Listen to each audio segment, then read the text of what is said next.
Monsoon season हो, तेज़ बारिशें हो रही हों और इतने में आपके साथ कोई पैरानॉर्मल एक्सपीरियंस हो जाए।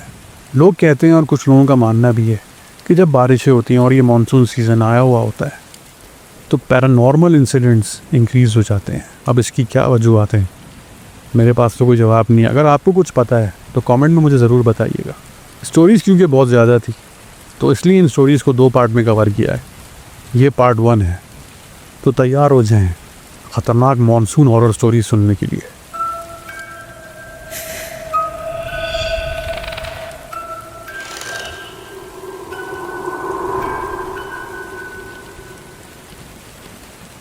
हमारी पहली कहानी जो है वो सोबिया ने भेजी है कराची से। सोबिया बताती हैं कि मिड 90s में वो अपने 2 भाइयों के साथ और अपने माँ बाप के साथ एक नए अपार्टमेंट में शिफ्ट होते हैं ओल्ड सिटी एरिया में। उस वक्त सोबिया की उम्र कोई 12-13 साल होगी। वो ये बताती हैं कि उनकी फैमिली में एक बहुत ही यूनिक किस्म की चीज़ थी। वो चीज़ ये थी कि उनकी फैमिली में पहिए रास नहीं आते थे, यानी कोई भी काम उनका अगर पहियों से रिलेटेड होता था तो वो काम फेल हो जाता था, जैसे ट्रैक्टर चलाना, गाड़ियों का काम करना। सोबिया ये बताती हैं कि उनके वालिद साहब के भाई और इवन उनके दादाजी के साथ भी ये मसले रहे थे, तो इसलिए इनके घर में मशहूर हो गया था कि कोई भी पहियों का काम करेगा तो उसको नुकसान उठाना पड़ेगा। इस अपार्टमेंट में आने से पहले भी उनके वालिद साहब का बहुत बुरा एक्सीडेंट हुआ था बाइक का। वो बेड रेस्ट पे आ गए थे। इस एक्सीडेंट के बाद से उनके हालात इतने बुरे हो गए थे कि इनके वालिद साहब की नौकरी चली जाती है। मजबूरन इनको एक किराए के फ़्लैट में ओल्ड सिटी एरिया में शिफ्ट होना पड़ता है। उस फ्लैट का किराया काफ़ी कम था। होता ये है कि ये तकरीबन जुलाई के महीने की बात है, जब मॉनसून सीज़न अपने पीक पे था। ठीक ठाक बारिशें हो रही थी, मौसम बहुत ही खुशगवार हो गया था। सोबी और उसकी फैमिली जब फ्लैट में शिफ्ट होते हैं तो शुरू में चीज़ें बहुत सही होती हैं, कोई मसले मसाइल नहीं होते हैं। उनके वालिद साहब बेड रेस्ट पे होते हैं और आहिस्ता आहिस्ता रिकवरी कर रहे होते हैं। उनके वालिद साहब को कोई कहता है कि आप रिक्शा चलाना शुरू करें ताकि फ़िलहाल आपका गुज़र बसर हो सके, तो उनके वालिद साहब एक रिक्शा ख़रीदते हैं और उसको चलाना शुरू करते हैं। ये सब शुरू के 15 दिनों में होता है। अब ज़ाहिरी बात है उनके वालिद साहब को शुरू में सवारियाँ भी बहुत कम मिलती हैं, एक तो बारिशों की वजह से भी, और दूसरी वजह ये थी कि उनको अभी रिक्शे पे इतना अबूर हासिल नहीं हुआ होता है, वो अभी कच्चे होते हैं।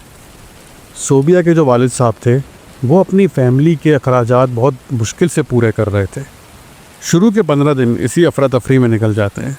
15 दिन बाद सोबिया और उसकी फैमिली ये नोट करती है कि शाम को मगरिब के बाद फ्लैट में कुछ लोग हैं जो बिल्कुल इंसानों जैसे दिखते हैं। वो वहाँ पे खाना बना रहे होते हैं, वहाँ पे हर तरह की एक्टिविटी जो इंसान करते हैं वो कर रहे होते हैं। खाना बैठ के खाते हैं, वॉशरूम्स में जाते हैं और फिर सो जाते हैं। सोबिया की फैमिली और सोबिया जब ये मंज़र देखते हैं तो उनको पहले तो कुछ समझ में नहीं आता, फिर आहिस्ता आहिस्ता दूसरी फैमिली जो है वो इनसे बात करना शुरू कर देती है। वो कहती है कि आप लोग यहाँ क्यों रह रहे हैं, ये घर हमारा है। वो एक जिन्नात की फैमिली थी। अब सोबिया ने जो उस फैमिली का हुलिया बताया था वो बिल्कुल इंसानों जैसा था। सोबिया खुद ये बात बताती हैं कि उनका असली रूप जो भी हो, लेकिन हमेशा जब भी हमारे सामने आए थे तो वो इंसानों जैसे दिखते थे। उस फैमिली का सिर्फ एक ही शिकवा था कि आप हमारे घर से चले जाएं। हर रोज़ वो एक ही बात करते थे। उस वक्त हमारी पूरी फैमिली खौफज़दा हो गई थी, हमें समझ में नहीं आ रहा था हम क्या करें। सोबिया, उसके भाई और उसके वालिदैन सभी तकरीबन नमाज़ों के पाबंद हैं, और इस वाक़े के बाद से वो और हो गए थे। उन लोगों को वाकई में ये समझ में नहीं आ रहा था कि उनके साथ क्या हो रहा है। वो दूसरी फैमिली रोज़ाना उनको डरा धमका के यही कहती कि आप लोग यहाँ से चले जाएं वरना आप लोगों के साथ बहुत बुरा होगा। इन लोगों की रातों की नींद और दिन का चैन दोनों हराम हो गया था। घर में वैसे ही फाखों वाला माहौल था। उनके वालिद साहब की तबीयत मज़ीद बिगड़ने लगी। उस फैमिली के जो सरबराह थे उन्होंने हमें ये धमकी दी कि अगर तुम लोगों ने ये घर नहीं छोड़ा तो तुम्हारे वालिद साहब के साथ बहुत बुरा होगा। सोबिया ये बताती हैं कि उनके वालिद साहब का ऑलरेडी एक्सीडेंट हुआ था। वो उससे रिकवर होकर रिक्शा चला के अपने घर का ख़र्चा बहुत मुश्किल से चला रहे थे। ऊपर से जब ये आफत आई तो उनके वालिद साहब की सेहत मज़ीद बिगड़ गई। उन्होंने उस फैमिली से थोड़ी मोहलत मांगी, लेकिन वो फैमिली जो थी वो इतनी शफ़ाक़ थी कि उन्होंने उनको फ़ौरन धमकियों पर धमकियाँ देना शुरू कर दी। उन्होंने ये भी कहा कि तुम्हें क्या लगता है, मालिक मकान ने भी यहाँ रहने की कोशिश की है लेकिन वो भी नहीं रह पाया, और जो भी किराएदार आता है वो यहाँ टिक नहीं पाता है। सोबिया की फैमिली ने यह भी कोशिश की कि वो किसी मौलाना साहब से बात करें और उनको बुलाएं, लेकिन सिर्फ अपने वालिद साहब की जान का सोच के उन्होंने ये इरादा तर्क कर दिया, और कुछ ही दिनों में उन्होंने एक दूसरे अपार्टमेंट का इंतखाब किया और वहाँ जाके शिफ्ट हो गए। اس کے بعد سے صوبیہ کی فیملی میں کوئی ایسی آفت نہیں آئی. ان کے والد صاحب کی صحت بہتر ہوئی, رکشہ انہوں نے چلایا, اس کے بعد ان کو ایک نوکری ملی اور ان کے حالات کافی بہتر سے بہتر ہونا شروع ہو گئے. ہماری دوسری کہانی جو ہے وہ ہمیں عبد الکریم صاحب نے بھیجی ہے کراچی سے, اور یہ واقعہ تقریباً 2009-2010 کا ہے. اس وقت کراچی میں ٹھیک ٹھاک بارش ہوئی تھی اور عبد الکریم صاحب اس وقت شام کو اپنے آفس سے واپس آ رہے تھے. عبد الکریم صاحب کا آفس جو تھا وہ جیل چورنگی کے قریب تھا, اور ان کی رہائش جو تھی وہ سماما کے قریب تھی. یعنی جو کراچی کے رہنے والے ہیں وہ یہ بات سمجھ جائیں گے کہ آپ کا جیل چورنگی اور سماما کے بیچ میں کتنا فاصلہ ہے. تو ہوتا یہ ہے کہ جب ان کی چھٹی ہوتی ہے آفس سے, اس وقت تیز بارش ہو رہی تھی, اور یہ جیل چورنگی سے آگے جب حسن اسکوائر کی طرف بڑھتے ہیں تو وہاں پہ دیکھتے ہیں کہ شدید پانی جمع ہوا ہوتا ہے سڑکوں پہ. اور یہ دیکھنے کے بعد جو ڈرائیور ہے وہ یہ رسک نہیں لیتا کہ میں وین کو مزید آگے لے کے جاؤں. وہ کہتا ہے کہ آپ لوگ یہیں اتریں, اور میں گاڑی مزید آگے لے کے نہیں جانا چاہ رہا, ایسا نہ ہو کہ گاڑی بند ہو جائے. وہ اپنی گاڑی بند کر کے وہیں چھوڑ دیتا ہے. سارا اسٹاف وہاں سے اترتا ہے اور اپنے اپنے گھروں کی طرف نکلنے کے لیے کوئی نہ کوئی بندوبست کر رہا ہوتا ہے. عبد الکریم صاحب جو ہیں وہ یہ بتاتے ہیں کہ انہوں نے سوچا کہ میں پیدل چلنے کی کوشش کرتا ہوں فٹ پاتھ پہ, لیکن فٹ پاتھ پہ بھی اتنا پانی تھا کہ ان کو یہ نظر نہیں آ رہا تھا کہ سڑک کہاں ہے اور فٹ پاتھ کہاں ہے. لیکن انہوں نے یہ رسک لیا, انہوں نے اپنے پینٹ کے پانچے اوپر کیے, اپنا موبائل جو اس وقت ان کے پاس تھا نوکیا 3330, اس کو ایک پلاسٹک کے شاپر میں ڈال کے بند کیا اور جیب میں ڈال لیا. اب وہ چلنا شروع ہوئے.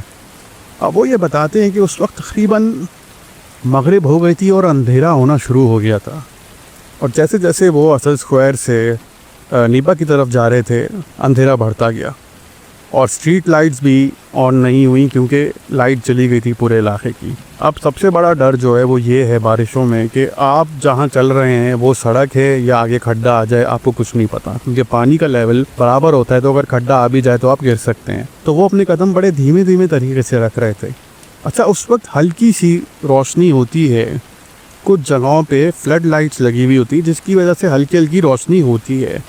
تو وہ ایک عجیب و غریب قسم کا منظر دیکھتے ہیں. وہ دیکھتے ہیں کہ پانی کے اندر انسانی چہرہ ہے, یعنی ایک چہرہ ہے کسی کا, کہ کسی کا منہ ہے جو پانی کے اندر سے ان کو نظر آ رہا ہے.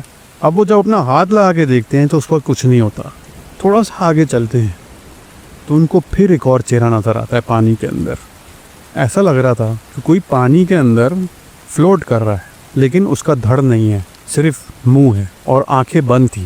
وہ پھر سے اس چہرے کو چھونے کی کوشش کرتے ہیں, لیکن جیسے ہی اپنا ہاتھ پانی کے اندر لے کے جاتے ہیں وہ چہرہ غائب ہو جاتا ہے. وہ دوبارہ آگے بڑھ جاتے ہیں. اب آگے بڑھتے جاتے ہیں, نیپا کا پل آ جاتا ہے اس وقت. اب وہ نیپا کا پل چڑھتے چڑھتے, نیپا کا پل جب اترتے ہیں تو اس وقت بھی کافی پانی جمع ہوا تھا. اب وہاں پہ اتنا پانی تھا کہ وہ ان کی ویسٹ تک آ رہا تھا. اس کے باوجود بھی وہ اللہ کا نام لے کے چل رہے تھے.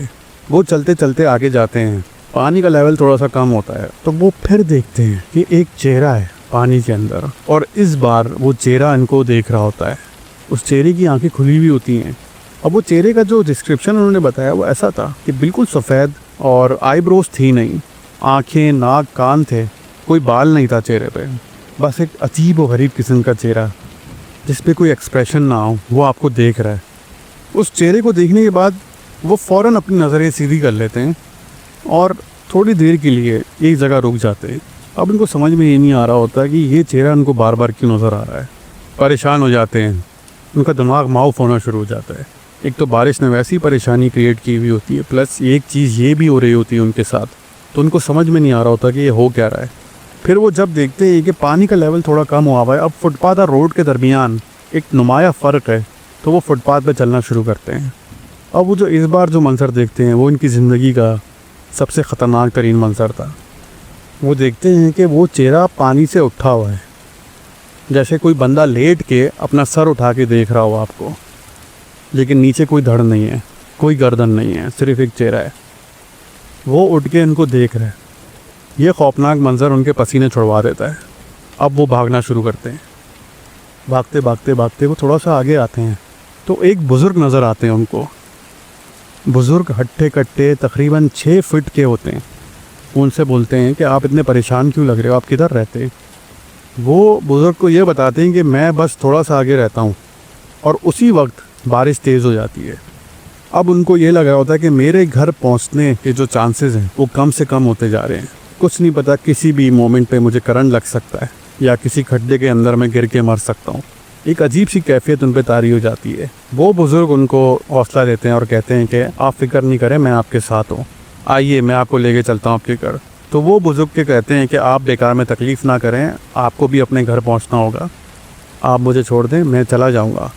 تو وہ بزرگ فرماتے ہیں کہ میاں آپ پریشان نہ ہو، میرا گھر بھی اسی طرف ہے، میں بھی اسی طرف جا رہا ہوں، آپ بس میرے ساتھ چلیں۔ وہ بزرگ ان کا ہاتھ پکڑ کے ان کو آگے لے کے جاتے ہیں، چلتے جا رہے ہوتے ہیں۔ عبد الکریم صاحب اس وقت اپنے خیالوں میں گم ہوتے ہیں، اسی منظر کو بار بار سوچ کے پریشان ہو رہے ہوتے ہیں کہ آخر وہ چیز تھی کیا۔ وہ بزرگ عبد الکریم صاحب سے یہ پوچھتے ہیں کہ آپ بہت زیادہ پریشان لگ رہے ہیں، سب خیریت ہے؟ عبد الکریم صاحب ہچکچاتے ہوئے وہ پورا منظر اس بزرگ کو بتاتے ہیں۔ تو بزرگ فرماتے ہیں دیکھیں بارشیں ہیں اور بارشوں میں ایسی چیزیں ہمیں زیادہ نظر آنا شروع ہو جاتی ہیں جو اس دنیا سے چھپی ہوئی ہوں، بس وہ اتنی سی بات کرتے ہیں اور خاموش ہو جاتے ہیں، تو مجھے بھی اشارہ مل جاتا ہے۔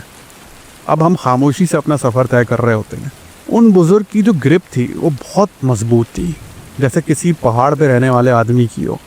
ایسا لگ رہا تھا کہ وہ بہت محنت مشقت کرتے ہیں لیکن کہیں سے کمزور نہیں لگ رہے تھے۔ وہ ان کا ہاتھ پکڑتے پکڑتے ان کو سماما تک لے آتے ہیں آخر۔ اب سماما کے انٹر ہوتے ہی اس وقت عبد الکریم صاحب کا فلیٹ آ جاتا تھا الٹے ہاتھ پہ۔ تو عبد الکریم صاحب ان بزرگ کو شکریہ ادا کرنے کے لیے مڑتے ہیں تو وہ بزرگ کا نام و نشان نہیں ہوتا۔ وہ اپنی آواز بلند بھی کرتے ہیں ان بزرگ کے لیے، زور سے آواز لگاتے ہیں، لیکن وہاں کوئی نہیں ہوتا۔ ایسا لگ رہا تھا کہ ان کے ساتھ کوئی تھا ہی نہیں۔ عبد الکریم صاحب بڑے حیران ہوتے ہیں اور تھوڑی دیر بعد ان کو یہ خیال آنا شروع ہو جاتا ہے کیا پتہ یہ کوئی غیبی مدد ہو، اللہ تعالیٰ نے میرے لیے کوئی بھیجا ہو مجھے اس دوسری مخلوق سے بچانے کے لیے۔ وہ دل میں اس بزرگ کا شکریہ ادا کرتے ہیں اور اپنے گھر کی طرف روانہ ہو جاتے ہیں۔ عبد الکریم صاحب کی ماشاءاللہ سے جو عمر ہے وہ 65-70 سال ہے، اور وہ یہ بتاتے ہیں کہ انہوں نے زندگی میں بہت مشکلات دیکھی، بہت برے وقت دیکھے، ان کا ایک ایکسیڈنٹ بھی ہوا، لیکن یہ جو مناظر تھے اس سے زیادہ خطرناک انہوں نے اپنی زندگی میں کچھ محسوس نہیں کیا۔ وہ کیا چیز تھی، وہ کیا مخلوق تھی، اور اللہ نے مجھے اس چیز سے کیسے بچایا۔ بہت ہی منفرد کہانی تھی عبد الکریم صاحب کی، اور ہماری یہی دعا ہے کہ ان کی عمر اللہ تعالیٰ لمبی کرے، آمین۔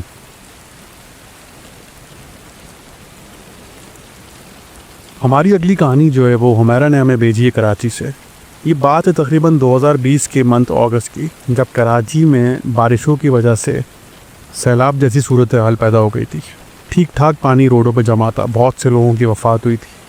کووڈ کا پیک ٹائم چل رہا تھا، اور اس وقت حمیرہ کی فیملی، جس میں حمیرہ اور ان کے چھوٹے بھائی تھے اور ان کے والدین تھے، وہ ایک پورشن رینٹ پہ لیتے ہیں۔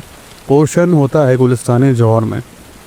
اس پورشن میں یہ لوگ نئے شفٹ ہوئے تھے۔ ان کے نیچے ایک پورشن تھا اور ان کے اوپر ایک پورشن تھا، ان کا مڈل والا پورشن تھا۔ ہوتا یہ ہے کہ حمیرہ کے جو دادا ہوتے ہیں وہ شدید بیمار پڑ جاتے ہیں اور ہاسپٹل میں ایڈمٹ ہوتے ہیں۔ تو حمیرہ کے والدین اور ان کا چھوٹا بھائی ان کو ہاسپٹل دیکھنے گئے تھے۔ اتنے میں تیز بارش ہو جاتی ہے، اس وقت ٹائم دوپہر کا ہو رہا ہوتا ہے، اور ان کے والدین نے یہی کہا ہوتا ہے کہ ہم کوئی 1-8 گھنٹے میں آ جائیں گے، لیکن بارش اتنی تیز ہوتی ہے کہ اس وقت سیلاب جیسی صورتحال آ جاتی ہے کراچی میں۔ اچھا، حمیرہ اس وقت گھر پہ اس لیے رکی ہوئی تھی کہ ان کی آن لائن کلاسز ہوتی تھی، یونیورسٹیز وغیرہ بند تھیں، تو سارا کام اس وقت آن لائن ہوتا تھا، جیسا کہ آپ لوگوں کو یاد ہوگا۔ اور حمیرہ کے والدین نے یہ کہا تھا کہ ہم تقریباً 1 یا 2 گھنٹے میں واپس آ جائیں گے۔ جب تقریباً 3-4 گھنٹے گزر جاتے ہیں تو حمیرہ ان کو فون کر کے پوچھتی ہے کہ سب خیریت تو ہے؟ تو ان کے والدین یہ بتاتے ہیں کہ ہم پھنس گئے ہیں، ہماری گاڑی ایک جگہ پھنس گئی ہے، تو ہم نے گاڑی بند کر کے واپس ہاسپٹل کا رخ کر کے ہاسپٹل میں ہی قیام کیا ہوا ہے جب تک پانی کم نہیں ہوتا تھا۔ حمیرہ کے والدین حمیرہ کو یہ انسٹرکشن دیتے ہیں کہ تم سارے دروازے لاک کر لو اچھی طرح سے۔ اب اس وقت لائٹ بھی چلی گئی تھی، شام کے ٹائم پہ اندھیرا ہونا شروع ہوتا ہے، بارش بھی ہو رہی ہوتی ہے اس وقت بہت۔ اب چونکہ یہ لوگ سب اس گھر میں نئے نئے آئے تھے تو اس گھر کی عادت ابھی تک ان کو ہوئی نہیں تھی۔ ان کو اپنا پرانا گھر جو کہ ناظم آباد میں تھا وہ بہت یاد آ رہا تھا۔ اب جیسے اندھیرا ہونا شروع ہوا، حمیرہ نے ایمرجنسی لائٹ اور موم بتیاں جلانا شروع کی، نماز ادا کی انہوں نے، اور قرآن کی تلاوت کرنا شروع کر دی گھر میں، اور مسلسل اپنے ماں باپ سے کانٹیکٹ میں بھی تھیں۔ اب حمیرہ یہ بتاتی ہیں کہ 8-8:30 بج گئے تھے، ان کے والدین ابھی تک ہاسپٹل میں ہی تھے، اور وہ صرف اس بات کا انتظار کر رہے تھے کہ پانی کم ہو تو وہ اپنی گاڑی لے کے وہاں سے نکلیں۔ اس وقت ان کو بھوک لگنا شروع ہو جاتی ہے، اور وہ تاکہ جب فریج کھولتی ہیں، فریج میں کچھ پھل وغیرہ پڑے ہوتے ہیں، وہ پھل ول نکال کے دھو کے کھانے لگتی ہیں۔ تو وہ یہ دیکھتی ہیں موم بتی کی روشنی میں ان کے والدین کے بیڈ روم سے ایک بڑی عمر کا آدمی نکل کے حمیرہ کے اور حمیرہ کے چھوٹے بھائی کے جو بیڈ روم میں وہ شیئر کر رہی تھی वहाँ जाता है। अब ये देख के उनकी आंखों से आंसू निकल गए। डर और खौफ का माहौल ऐसा था कि उनको ऐसा लगा कि उनके घर में कोई कूद आया है। उस आदमी का हुलिया उन्होंने ऐसा बताया था कि वो आदमी तकरीबन 50-55 साल का है, क्लीन शेव है, सफ़ेद बाल हैं उसके और थोड़ा सा मोटा है, और उसने पैंट शर्ट पहने हुए थे। वो फ़ौरन टेरेस की तरफ रुख कर देती हैं। टेरेस की तरफ जाती तो टेरेस से बाहर कुछ घरों की रोशनियाँ नज़र आ रही होती हैं। ग़ालिबन उन्होंने जनरेटर या यूपीएस का इस्तेमाल किया हुआ होता है। अब उनको उस वक्त समझ में ये नहीं आ रहा था कि वो पुलिस को कॉल करें, अपने माँ बाप को कॉल करें। फ़ौरन अपने माँ बाप को कॉल करके बोलती हैं कि मैंने ऐसा ऐसा कुछ देखा है। अब वो जब अपने वालिदैन को पूरा ये मंज़र बताती हैं तो उसके वालिदैन ये कहते हैं कि बेटा फ़िक्र नहीं करो, मैं पुलिस को कॉल करता हूँ। अब वो पुलिस को जब कॉल करते हैं उसके वालिद साहब, तो पुलिस भी यही कहती है कि देखें हमारा आना अभी मुश्किल है, बहुत से मुश्किलात हो रही हैं हमें, एक तो आने में, और एक शहर में एक एमरजेंसी जैसा माहौल भी लग गया है। बहुत से लोग फंसे हुए हैं, बहुत से लोग मर गए हैं, बहुत से लोगों को हॉस्पिटल पहुँचाना है, बहुत से लोग सड़कों पे फंसे हुए हैं। तो पुलिस ये कहती है कि आप इंतज़ार करें, अगर कर सकते हैं हम थोड़ी देर में चक्कर लगाने की पूरी कोशिश करेंगे। इतने में हुमैरा ये दोबारा मंजर देखती हैं कि वो बंदा दोबारा उस कमरे से निकल के इनके वालिदैन के कमरे में गया है। अब वो फ़ौरन भाग के अपने कमरे में जाके कमरे का दरवाज़ा बंद कर देती है, कमरे का दरवाज़ा लॉक करती हैं। और उस वक्त हुमैरा ये बता रही थी कि उनकी हालत ऐसी हो रही थी कि वो हाँप रही थी बुरी तरह। उनकी सांसें तेज़ थी, आंखों से आंसू निकल रहे थे और मुंह के अंदर अल्फाज नहीं थे। ज़बान बिल्कुल खुश्क हो गई थी और पैर कांप रहे थे। थोड़ी देर में उनको अपने कमरे से बाहर ऐसी आवाज़ आती है कि जैसे बहुत कोई भारी किस्म की चीज़ घसीट रहा है, और दरवाज़े पे ज़ोर से आके आवाज़ आती है जैसे कि वो भारी चीज़ दरवाज़े पे आके मारी गई है। ये सुन के हुमैरा और परेशान हो जाती है। तकरीबन 2 घंटे उन्होंने उस बंद कमरे में गुजारे, और उस 2 घंटे में वो आवाज़ उन्होंने तकरीबन 4 से 5 बार सुनी। इतने में ये होता है कि उनकी लाइट आ जाती है और थोड़ी देर बाद उनके वालिदैन आ जाते हैं। वालिदैन जब आते हैं तो वो अच्छी तरह घर को चेक करते हैं। चेक करने के बाद बेटी की खैर खैरियत पूछते हैं, हुमैरा को पानी पिलाते हैं। थोड़ी देर बाद जो उनकी नीचे वाले पोर्शन के जो पड़ोसी होते हैं वो ऊपर आ जाते हैं। तो उनके वालिद साहब पूरा वाक़या उनसे डिस्कस करते हैं कि वो बंदा इस तरह का था, उसका ये हुलिया था। उनके पड़ोसी बहुत अजीब सी बात बताते हैं। वो बताते हैं कि यहाँ पे आपसे पहले जो थे वो एक साहब रहा करते थे अपनी फैमिली के साथ। उनका नाम हमीद था और उनका हाल ही में ही इंतकाल हुआ है। इंतकाल के बाद उनकी फैमिली यहाँ से शिफ्ट हो गई थी। जो आप हुलिया बता रहे हैं वो हमीद साहब का ही है। जिस पे हुमैरा के वाले साहब कहते हैं कि आप ये कैसा घिनौना मजाक कर रहे हैं, अभी तो आपने बताया कि हमीद साहब का इंतकाल हो गया और आप कह रहे हैं कि हमीद साहब का हुलिया है ये, तो ये कैसे पॉसिबल है। तो उनके पड़ोसी जो होते हैं वो यही कहते हैं कि देखिए मुझे नहीं मालूम, लेकिन जिस तरह का हुलिया आपने बताया है वो हमीद साहब का था, और हमीद साहब ने अपने आप को आग लगाई थी। और वो हुआ यही था कि उन्होंने इस कमरे से निकल के जो कमरा आपने लिया हुआ है वहाँ जाके अपने आप को आग लगाई थी। उनके माली परेशानियाँ बहुत हो गई थी, फाइनेंशियल हालात अच्छे नहीं थे, कर्जा वर्जा बहुत लिया हुआ था, पैसा बिजनेस में डूब गया था, बच्चे पढ़ रहे थे। तो उन सब चीज़ों से तंग आके उन्होंने खुदकुशी कर ली थी। अब ये पूरा वाक़या सुन के हुमैरा और उनके पूरे घर वाले शौक हो जाते हैं कि एक बंदे ने खुदकुशी की थी, उसी घर में ये लोग शिफ्ट हुए हैं। उनके पड़ोसी एक और बात ये भी बताते हैं कि आपके आने से पहले भी हमें 2-3 बार ऐसा लगा था कि हमीद साहब इस फ्लोर पे फिर रहे हैं, और हमें ये अच्छी तरह पता है कि वो हमीद साहब नहीं है। मोस्ट प्रोबेबली ये उनका हमजाद या कारीन है जो हमीद साहब के मरने पे अब वहीं घूमता रहता है। खैर अगस्त का महीना गुजरता है, सितंबर का महीना गुजरता है, मानसून सीज़न भी एंड हो जाता है, हालात थोड़े से नॉर्मल होना शुरू होते हैं। तो उस वक्त 1 से 2 बार उनके वालिदैन ने भी हमीद साहब को देखा और हुमैरा ने भी हमीद साहब को देखा। मैंने आपको जैसे पहले स्टोरी में भी बताया है, बहुत अजीब सी चीज़ है कि जिस घर में आप रह रहे हैं उसी घर में एक और एंटिटी भी है जो वहाँ रह रही है। पहली स्टोरी में वो चीज़ आपको डरा धमका के निकालना चाह रही थी और आपको नुकसान भी पहुँचाने की धमकी दी थी। एंटिटी यहाँ पे तंग नहीं कर रही थी, लेकिन सिर्फ नज़र आती थी। लेकिन उसका सिर्फ नज़र आना ही बहुत अजीब सी चीज़ थी। मतलब आपसे हजम ना हो कि आपके घर में कोई रह रहा है। इन्वेजन ऑफ प्राइवेसी तो है ही, लेकिन एक अजीब सी कैफियत तो है कि एक चीज़ जो ना इंसान है ना जानवर है वो आपके साथ रह रही है।